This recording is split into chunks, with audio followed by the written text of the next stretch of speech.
बेधड़क जंगल कटा प्रसंग गणमाध्यम रे प्रभाव तेजिला वन विभाग 6 जन को कोर्ट चालान कला बीजेपुर वन विभाग। लोक निर्भय हेक्टर हेक्टर मूल्यवान गछ काटी अवशिष्टांश को पोड़ी देई बेआईन भाव में पोड़चाष करुवा बेले यहाकु नै अंचलर तीव्र असंतोष प्रकाश पाइबा सह अभियोग सह विभिन्न गणमाध्यम रे खबर प्रसारण होइतिला।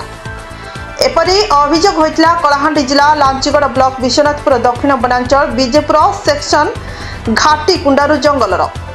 उक्त जंगल बीजेपुर वनांचल कार्यालय हाराहारी 6 किलोमीटर दूरता होता बेले घाटी कुंठरू पहाड़ पदर संजोग करुवा मुख्य रास्ता कड़ दुई पार्श्व बेआईन भाव में हेक्टर हेक्टर जंगल कटा चलता किंतु एही रास्ता देई बीजेपुर वन विभाग कर्मचारी माने प्रतिदिन जीवा आसिबा करुथिले हैं।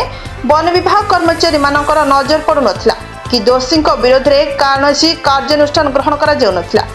गणमाध्यम प्रकाश पर बीजेपुर वन विभाग तत्परता देखाई गंभीरतार सहित तदंत आरंभ करथिला।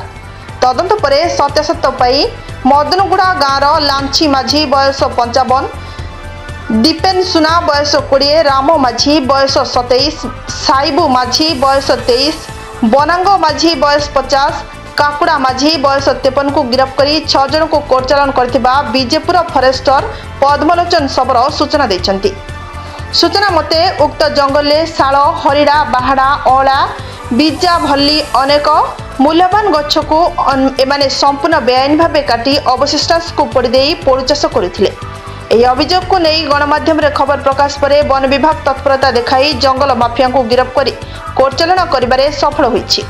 तेबे जंगल माफिया विरोध में वन विभाग एही बड़ी पदक्षेप नेले आगामी दिन में वन्यजंतुओं सह जंगल सुरक्षित रहिबो बोली अनुमेय हुए और वन विभाग एही बड़ी पदक्षेप को अंचल लोके स्वागत योग्य बोली मत प्रकाश करिसेंती। ब्यूरो रिपोर्ट श्रीक्षेत्र लाइव।